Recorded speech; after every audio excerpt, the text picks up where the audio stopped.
Hello all my dear student, कैसे हैं आप सभी लोग। मैं आपका अपने यूट्यूब चैनल जीस विद्यापीठ पर हार्दिक स्वागत करता हूं। देखिए, अपने लोगों ने इंडियन कॉन्स्टिट्यूशन को शुरू किया था और इंडियन कॉन्स्टिट्यूशन में जो बेसिक जो मूलभूत बातें थी, ठीक है ना, जैसे कि मैंने आपको पहले लेक्चर में समझाया था कि क्लॉज किसे कहते हैं, सब क्लॉज किसे कहते हैं, पार्ट किसे कहते हैं, आर्टिकल किसे कहते हैं, ठीक है ना। उसके बाद मैंने जो शेड्यूल थे, ठीक है ना, अनुसूचियां थी, उनको समझाया। उसके बाद जो संविधान के स्रोत थे, किस किस देश से हमने कौन कौन से प्रावधान लिए हैं जो हमारे संविधान के अंतर्गत आते हैं, ठीक है ना। ये सब संविधान की मूलभूत बातें थी। ये बिल्कुल बेसिक था जो आपको केवल पता होना चाहिए, ताकि आप संविधान के जो आगे के जो डायमेंशन आ रहे हैं आप उनको अच्छे से समझ पाए। तो अभी जो आपने पढ़ा वो केवल बेसिक अंडरस्टैंडिंग थी कॉन्स्टिट्यूशन की। अब आपका मेन कॉन्स्टिट्यूशन स्टार्ट हो रहा है। यहाँ से आप जो है संविधान पर अच्छे से पकड़ बना पाएंगे, संविधान की सोल को समझ पाएंगे, संविधान की अंतर आत्मा को समझ पाएंगे। और मैं आपसे ये वादा करता हूँ कि अब जो आपकी कॉन्स्टिट्यूशन शुरू हो रहा है, यहाँ से पढ़ने के बाद आपको कॉन्स्टिट्यूशन में इतना कॉन्फिडेंस आने वाला है कि आप अगर पूरा कॉन्स्टिट्यूशन पढ़ने के बाद आपको मैं इतना ज़्यादा कॉन्फिडेंस से भर दूंगा, आत्मविश्वास से इतना ज़्यादा लवरेज कर दूंगा कि आप खुद खड़े होकर कॉन्स्टिट्यूशन पढ़ा सकते हैं किसी भी व्यक्ति को, बशर्ते मुझे आपका पूरा अटेंशन चाहिए होगा, ठीक है ना। क्योंकि जब तक आप पूरे अटेंशन से, पूरे कंसंट्रेशन से नहीं पढ़ेंगे, लेक्चर को देखिए, उसके नोट्स बनाइए और उसको रिवीजन भी दीजिए बार बार। फिर आप देखिए, आप क्वेश्चन लगा के देखिए आपसे क्वेश्चन बनते हैं कि नहीं बनते हैं, ठीक है माय डियर स्टूडेंट। और इंडियन कॉन्स्टिट्यूशन में अपने लोग शुरुआत करेंगे फिलॉसफी ऑफ द कॉन्स्टिट्यूशन, भारतीय संविधान का दर्शन।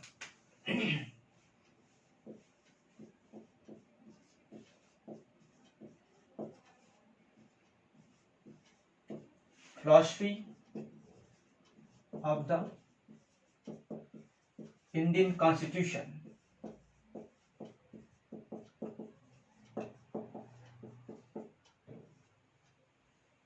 यानी कि भारतीय संविधान का दर्शन।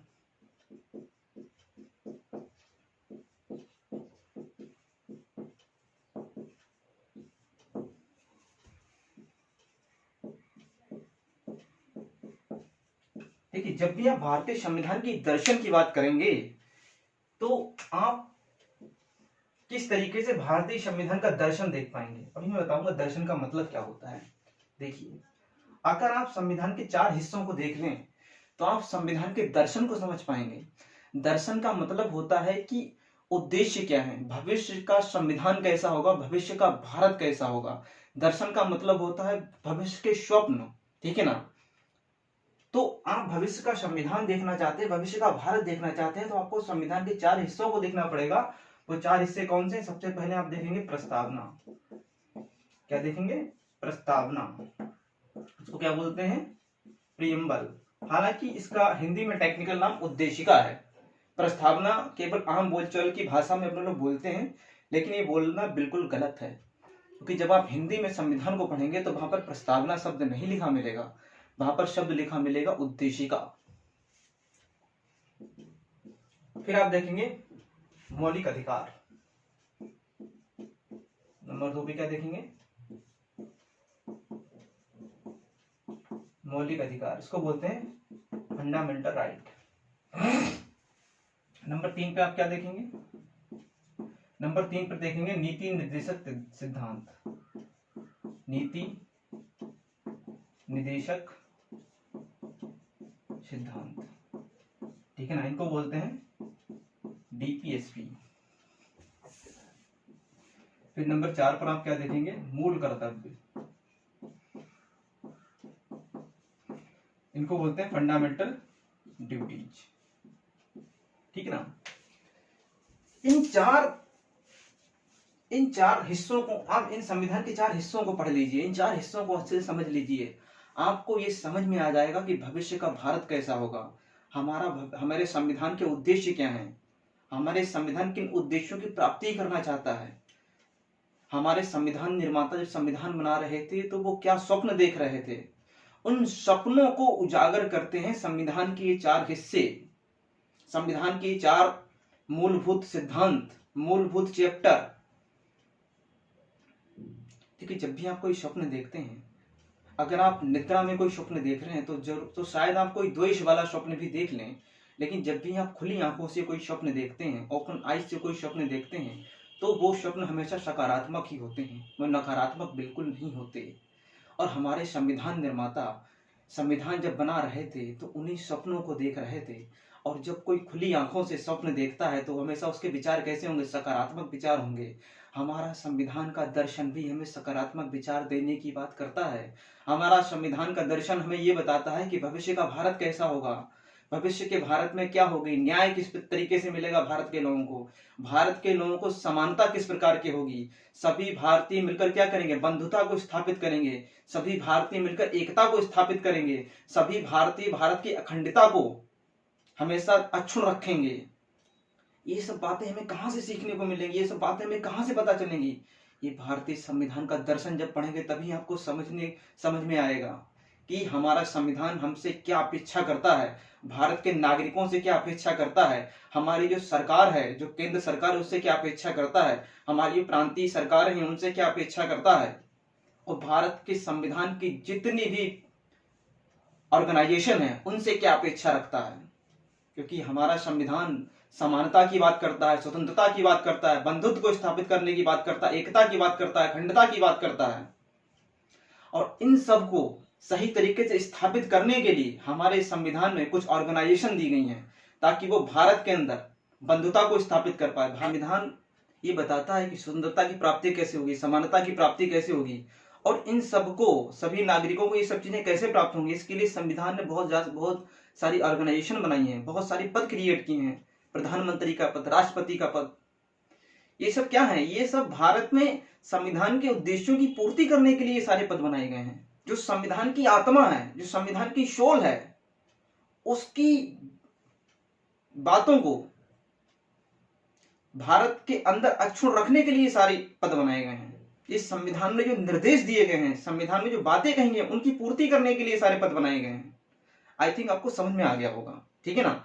देखिए अब मैं आपको एक क्वेश्चन से शुरुआत करूंगा ताकि हमको एक अंडरस्टैंडिंग डेवलप हो पाए कि किस तरीके से आपको प्रेम्बल को पढ़ना है, संविधान के सारे हिस्सों को किस तरीके से पढ़ना है, ठीक है ना। अब मैं इसको रफ कर देता हूं।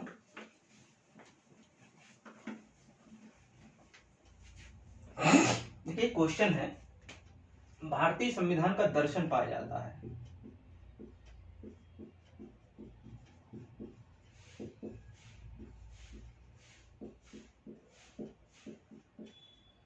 भारतीय संविधान का दर्शन पाया जाता है।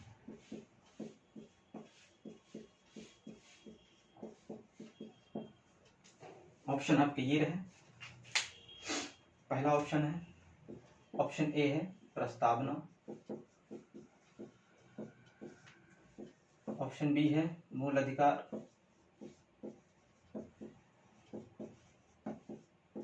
ऑप्शन सी है नीति निर्देशक सिद्धांत,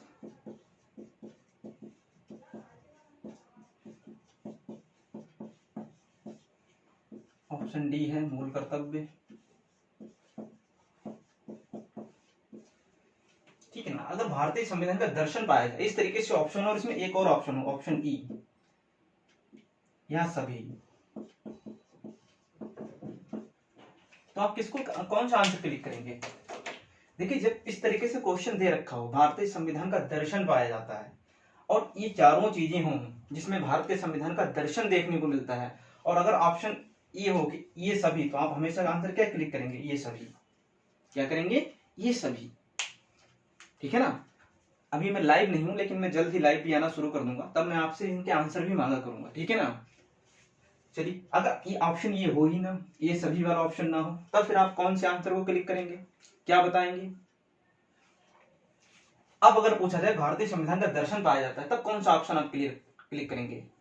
देखिए हम मानते हैं कि भारतीय संविधान का दर्शन इन चारों में पाया जाता है, लेकिन सबसे समग्र रूप में दर्शन की बात, आदर्शों की बात सबसे ज्यादा कहां पर की गई है? तो माय डियर स्टूडेंट, सबसे ज्यादा आदर्श, सबसे ज्यादा दर्शन भारत के संविधान का कहां पाया जाता है? प्रस्तावना में पाया जाता है। कहां पाया जाता है? प्रस्तावना में पाया जाता है। इन चारों में पाया जाता है, लेकिन सबसे समग्र रूप में भारतीय संविधान का दर्शन, भारतीय संविधान के आदर्श क्योंकि प्रस्तावना की एक एक वर्ड, लगभग प्रस्तावना में आप 63 शब्दों को पढ़ेंगे और एक एक शब्द में सारे के सारे आदर्श बताए गए हैं, हमारे संविधान का दर्शन बताया गया है, भविष्य का भारत कैसा होगा ये बताया गया है, सरकार का कार्य कैसा होगा ये बताया गया है। ठीक है ना। अब मैं इस क्वेश्चन को थोड़ा सा और चेंज करता हूं, यहां पे लिख देता हूं डॉक्टर अंबेडकर के अनुसार।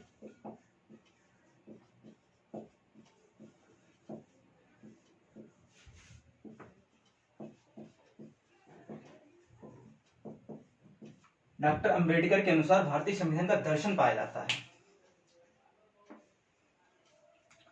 ठीक है ना। और यहां पर अब इसको हटाकर एक ऑप्शन और बढ़ा देते हैं ई, इसमें लिख देते हैं बी एंड सी बोथ। अब बताइए कौन सा होगा। अगर डॉक्टर अंबेडकर के अनुसार पूछे भारतीय संविधान का दर्शन पाया जाता है, आंसर क्या करेंगे। अब देखो, अगर प्रस्तावना भी है, मूल अधिकार भी है, नीति निर्देशक सिद्धांत भी है, मूल कर्तव्य भी है, और कोई ऑप्शन ई भी है, पांचवा ऑप्शन भी है जिसमें बी एंड सी यानी कि मूल अधिकार, नीति निर्देशक सिद्धांत दोनों की बात कह रहा है, तो हमेशा आप क्या क्लिक करेंगे, हमेशा ये वाला ऑप्शन क्लिक करेंगे। ठीक है ना। क्योंकि डॉक्टर अंबेडकर के अनुसार संविधान का दर्शन, ठीक है ना, मूल अधिकार और नीति निर्देशक सिद्धांतों में पाया जाता है। लेकिन अगर एग्जाम सेटर है वो ये ऑप्शन ही ना दे, फिर पूछे कि डॉक्टर अंबेडकर के अनुसार भारतीय संविधान का दर्शन पाया जाता है, ऑप्शन किसको क्लिक करेंगे। तो ऐसी कंडीशन में आप हमेशा क्या करेंगे, मूल अधिकार को क्या करेंगे, ऑप्शन क्लिक करेंगे। कि डॉक्टर अंबेडकर जो है मौलिक अधिकारों को संविधान का, मतलब वो उनके अनुसार, उनके अकॉर्डिंग मूल अधिकार जो है भारतीय संविधान के दर्शन के बारे में अच्छे से व्याख्या करते हैं। ठीक है ना। ऐसे ही क्वेश्चन पूछा जाता है भारतीय संविधान की आत्मा किसे कहा जाता है, और ऑप्शन ये चारों हों तो आप क्या क्लिक करेंगे, भारतीय संविधान की आत्मा किसे कहा जाता है, ऑप्शन चारों हो, प्रस्तावना भी हो, मूल अधिकार भी हो, नीति निर्देशक सिद्धांत भी हो, मूल कर्तव्य भी हो, तो हमेशा क्या क्लिक करेंगे, प्रस्तावना को क्लिक करेंगे। लेकिन उसे डॉक्टर अंबेडकर के अनुसार भारतीय संविधान का दर्शन किसे कहते, भारतीय संविधान की आत्मा किसे कहते हैं, और ऑप्शन में एक आर्टिकल हो, आर्टिकल 32, तो आंसर हमेशा क्या हो जाएगा, डॉक्टर अंबेडकर के अनुसार ये हो जाएगा। अब देखिए, मैंने प्रस्तावना का केवल एक आयाम लिया और एक आयाम से 6 से 7 तरीके के क्वेश्चन क्रिएट करके आपको दिखाए।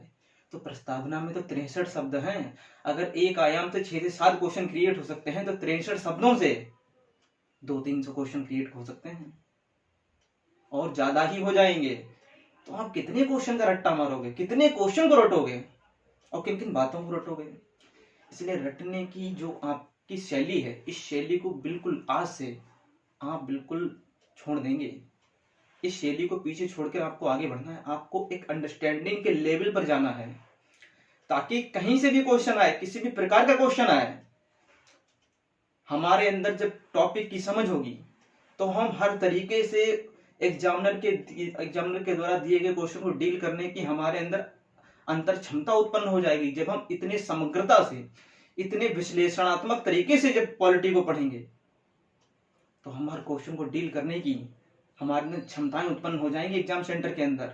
और हम जब ऑप्शन पर क्लिक करेंगे तो हमारे हाथ कांपेंगे नहीं, क्योंकि हम पॉलिटी को रट के नहीं, समझ कर आए हैं।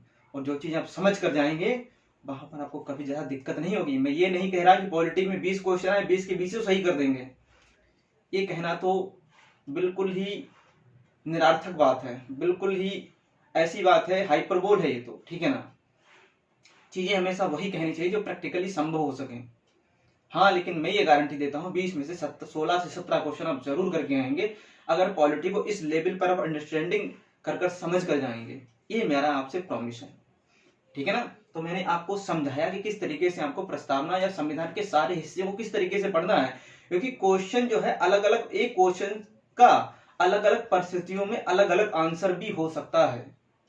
ठीक है ना। मैंने आपको एक ही तो क्वेश्चन दिखाया, एक क्वेश्चन कितने सारे आंसर क्रिएट करके दिखाए, तो एक क्वेश्चन का अलग अलग परिस्थितियों में अलग अलग आंसर भी होता है। आप लोग इसी क्रम से पढ़ेंगे। सबसे पहले प्रस्तावना को पढ़ेंगे, मूल अधिकार पढ़ेंगे, नीति निर्देशक सिद्धांत पढ़ेंगे, फिर मूल कर्तव्य पढ़ेंगे। ठीक है ना। कुल मिला के जब हम संविधान का दर्शन पढ़ रहे हैं तो हम संविधान के दर्शन को एक साथ पढ़ेंगे। जब एक साथ पढ़ेंगे तो हमारी अंडरस्टैंडिंग बहुत अच्छे से डेवलप हो पाएगी। उसके बाद हम आएंगे सरकार पर। ठीक है ना। हम यूनियन गवर्नमेंट पर आएंगे। तो हम एक क्रम से पढ़ रहे हैं और इस क्रम से पढ़ने से आपको बहुत ज्यादा बेनिफिट और बहुत ज्यादा फायदा भी होने वाला है। और मैं आपको पॉलिटी में बहुत ज्यादा गहराई में, ठीक है ना, पढ़ाने जा रहा हूं और बहुत ही सरल तरीके से, सारगार्भिक तरीके से मैं पढ़ाने की कोशिश करूंगा। ठीक है ना। ताकि आप पॉलिटी में बेहतर से बेहतर स्कोर कर पाए और पॉलिटी में आपकी समझ बहुत अच्छे से बन पाए, ठीक है ना। और जब टॉपिक कंप्लीट हो, अगर आपको मेरी बात का विश्वास नहीं है और आपको किसी की बात का आंख मूंद कर विश्वास करना भी नहीं चाहिए। अगर मैं प्रेम्बल का टॉपिक जिस दिन फिनिश करूं, आप प्रेम्बल से आए हुए जितने भी क्वेश्चन हैं आप उनको करके देखिए, मैं ये गारंटी लेता हूं कि 90% क्वेश्चन आप जरूर सॉल्व करेंगे, अगर आप पूरी ईमानदारी से पढ़ रहे हैं, पूरी कंसंट्रेशन से, पूरी ऑनेस्टी से पढ़ रहे हैं तब, ठीक है।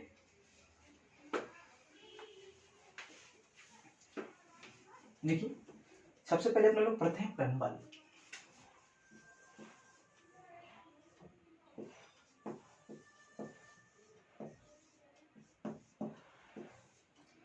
इसको क्या बोला जाता है? प्रस्तावना। सबसे पहले क्वेश्चन ये उठता है, प्रस्तावना होती क्या है? क्या है प्रेम्बल? ये इसको क्यों रखा गया संविधान में? देखिए माय डियर स्टूडेंट, अभी संविधान की प्रस्तावना को आप छोड़ दीजिए, आप कोई भी कानून पढ़ते हैं, संसद के अंदर कोई भी बिल रखा जाता है, किसी भी कानून, किसी भी बिल में सबसे पहले जो चैप्टर दिया होता है, सबसे पहला जो पन्ना होता है वो प्रस्तावना का ही होता है। और प्रस्तावना के पन्ने में उस कानून, इस एक पन्ने को पढ़कर पूरे कानून का सार, पूरे बिल का सार आप समझ सकते हैं, उसी को बोलते हैं प्रस्तावना। क्या लिखा होता है प्रस्तावना में? अमूमन क्या लिखा होता है प्रस्तावना में, इसको देखते हैं।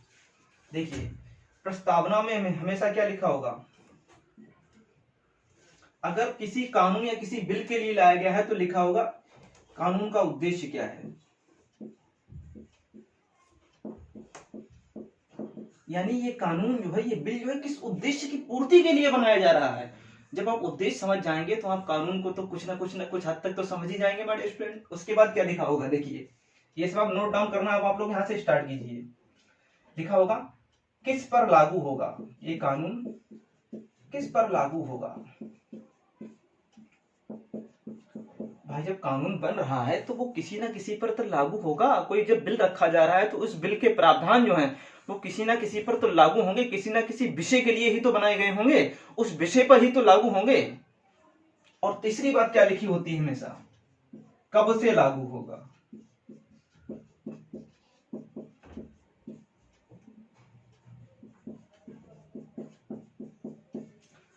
हमेशा आप किसी भी कानून, किसी भी बिल, किसी भी देश की प्रस्तावना, किसी भी देश के संविधान की प्रस्तावना को उठाकर देखेंगे, सबसे पहले आपको क्या मिलेगा? उद्देश्य मिलेगा। उद्देश्य, एम क्या है इस कानून का, इस बिल का, इस संविधान का, किस पर लागू होगा, ये बिल किस पर लागू होगा, इस बिल के प्रावधान, इस कानून के प्रावधान किस पर लागू होंगे, संविधान के प्रावधान किस पर लागू होंगे, और ये बिल कब से लागू होगा, ये कानून कब से लागू होगा, ये संविधान कब से लागू होगा।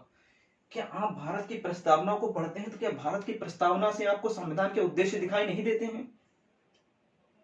अभी जब मैं प्रस्तावना को बिल्कुल यहाँ पर बोर्ड पर लिखकर सारी की सारी एक एक वर्ड को बहुत ही डिटेल में एक्सप्लेन करूंगा, तब आप समझ जाएंगे कि हाँ, वाकई में प्रस्तावना में संविधान के उद्देश्यों की पूर्ति अच्छे तरीके से की गई है।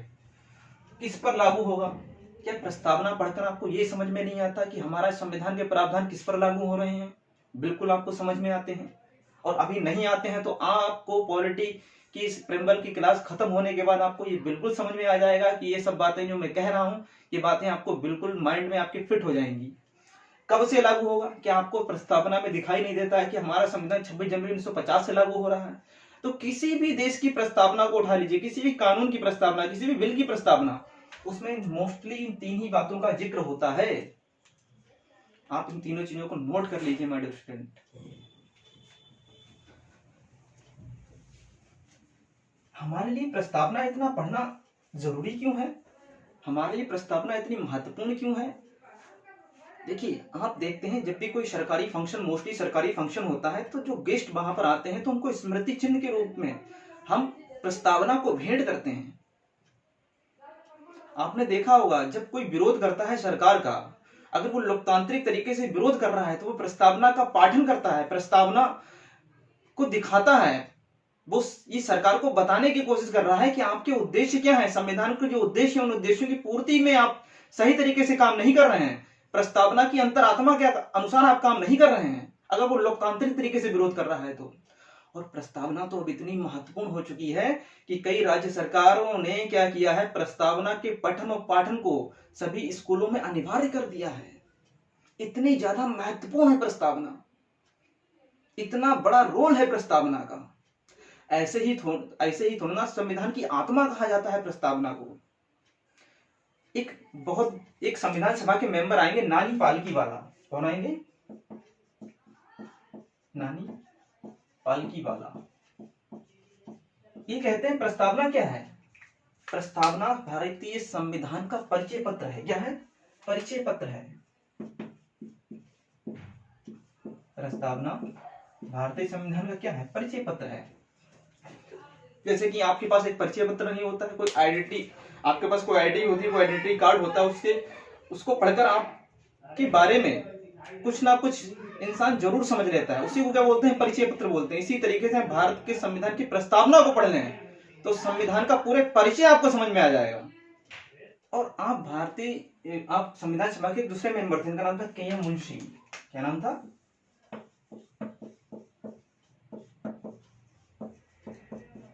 के एम मुंशी। इन्होंने क्या कहा? इन्होंने कहा प्रस्तावना भारतीय संविधान की जन्म कुंडली है। क्या है? हेरोस्कोप।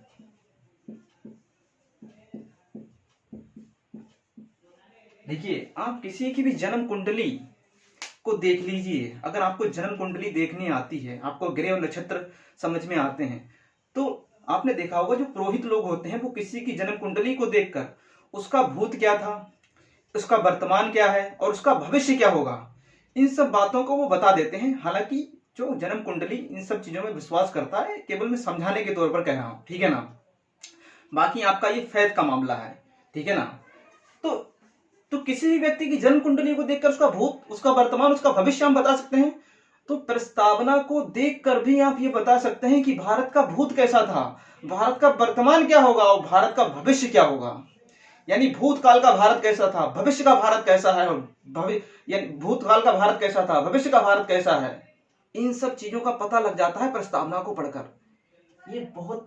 ये जो संविधान सभा के मेंबर ही कोटेशन जो रख रहे हैं, ये ऐसे ही थोड़ा ना रख रहे हैं।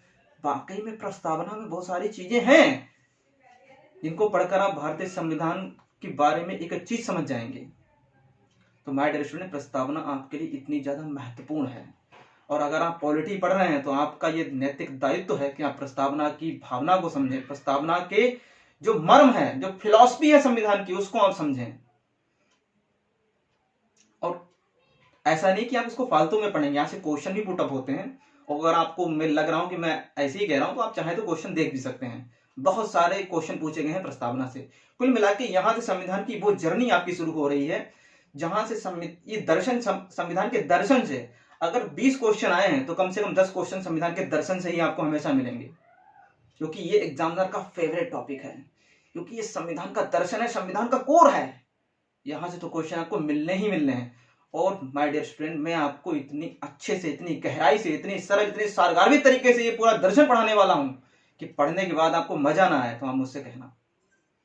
बशर्ते बस मुझे आपका अटेंशन, आपका कंसंट्रेशन और आपकी ऑनेस्टी, बस मुझे आपकी इस चीज की जरूरत है, ठीक है। तो प्रस्तावना को अपने लोग बहुत डिटेल में पढ़ेंगे और मैं पूरी प्रस्तावना को लिखकर एक एक वर्ड को उसको समझाते हुए चलूंगा।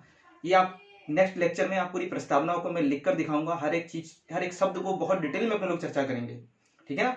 आज के लिए इतना ही रखते हैं, मिलते हैं नए लेक्चर के साथ में। अपना ख्याल रखिए, अच्छे से पढ़ाई कीजिए, ठीक है ना। और बाकी डटे रहिए, क्योंकि अगर ऑफिसर बनना है तो जीएस को अच्छे से पढ़ना है।